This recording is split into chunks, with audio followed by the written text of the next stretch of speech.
Nah, sekarang bagaimana kita menentukan turunan fungsi pertama trigonometri dengan menggunakan definisi tadi. Definisi kita tadi kan bahwa jika kita memiliki fungsi fx, ya, bentar. Jika kita memiliki fungsi fx, maka turunannya f aksen x-nya adalah limit h mendekati 0 fungsi fx plus h dikurang dengan fx per h gitu ya.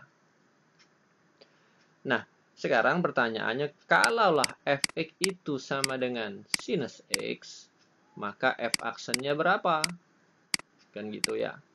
Maka dari sini bisa kita jawab, maka f aksen x-nya itu adalah fx plus h. Kan fx-nya adalah sin ya. Ingat, jadi sin x plus h. Yang ditambah itu adalah sudutnya ya, kalau pada trigono ya. Kalau pada aljabar itu yang mengandung x-nya yang kita jumlahkan dengan h. Lalu dikurang dengan fx. Fx-nya adalah sin x itu sendiri gitu ya, dibagi dengan h.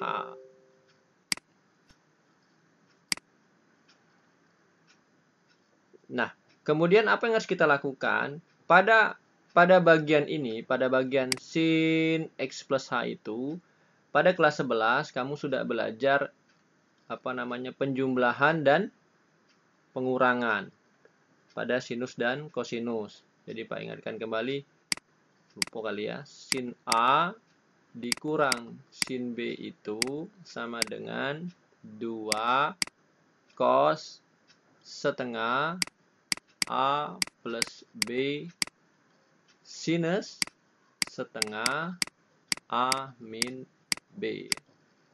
Kelas 12 MIA 4 dan 12 MIA 5 ini sudah dipelajari. Dan kelas yang lain kami yakin ini sudah diajarkan, barangkali lupa.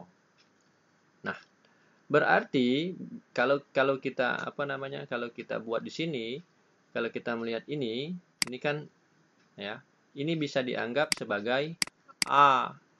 Ini dianggap sebagai B. Mana yang A? Yang A itu yang sudutnya ya. Ini yang sudutnya saja. Kalau yang B berarti X-nya ini ya. Jadi kalau kita pindahkan ke situ ya. Nah, maka ketika kita menggunakan rumus ini sama dengan ini ya. Ini ada limit ya. Limit H mendekati 0. Terus ya, ini limit H mendekati 0. Nah, jadi sinus A dikurang sinus B itu kan 2 cos ya. Berarti ini 2 cos setengah. A-nya tadi kan X plus H. Ya, ini kita tulis ini ya. X plus H. B-nya adalah X. Nah, maka tinggal ditulis X plus H di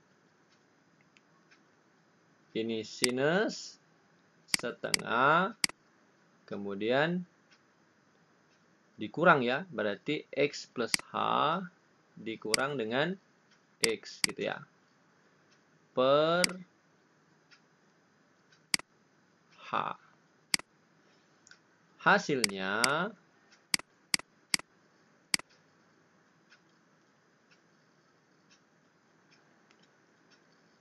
dua cos setengah X plus H sinus setengah H ya, karena X dengan X-nya habis ya.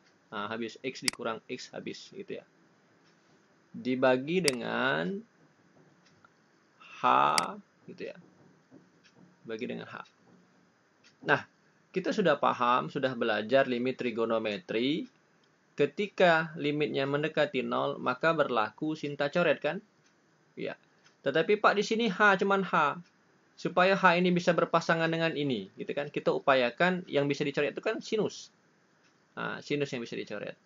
Lalu kasihan kan? Bagaimana dengan cos? Nah, supaya tidak bingung, H yang ini kan cuma 1. Boleh kita ubah menjadi 1 kali H. Kan tidak berubah. 1 kali H kan tetap H. maka hasilnya berubah menjadi begini. 2 cos setengah X plus H berpasangan dengan 1, gitu ya. Sementara sin setengah H itu berpasangan dengan H, gitu ya. Boleh tidak, Cek? Boleh ya. Karena tidak merubah makna. Tidak merubah nilai, hanya merubah bentuk. Jadi ini kali ini tetap ini, ya, 1 kali H tetap H jadinya. Kenapa begini? Karena kita akan menggunakan sifat sin tak coret itu ya. Gitu ya. Maka ini jadinya berapa? Limit H mendekati 0. Ini jadinya ini ya, 2 cos setengah X plus H ya. Berarti ini 2 cos setengah X plus H. Ya, dibagi 1 tidak saya tulis lagi. Dikali dengan, ini sintanya boleh dicoret gitu ya. H-nya bisa dicoret. Maka dikali dengan setengah. Sampai di sini bisa dipahami ya. Baik, kita lanjut. Berarti sekarang limit posisinya H mendekati 0. Tinggal disubstitusi. Berarti ini 2 cos setengah X ditambah 0. Gitu ya. Dikali dengan setengah. Oh, stop sebentar ya. Ada kekeliruan di sini. Ini kan A-nya X plus H, B-nya adalah X. Ketika dia A ditambah B kan begini ya. X plus H ditambah X begitu ya. Jadi ini 2X plus H. Kalau yang ini kan jadinya X plus H dikurang X ya. Jadinya cuman H ya. Nah, di sini keliru kita ya. Di sini keliru kita. Mestinya di sini X plus H. Kita perbaiki dulu. Ini sulit kalau belajar ngajarnya satu arah ya. Tidak ada yang mengontrol. Jadi ini X plus H plus X gitu ya. Kalau yang ini X plus H min X, maka ini berubah menjadi 2X ya. Ini 2X gitu ya. Ini berarti 2X, ini 2X.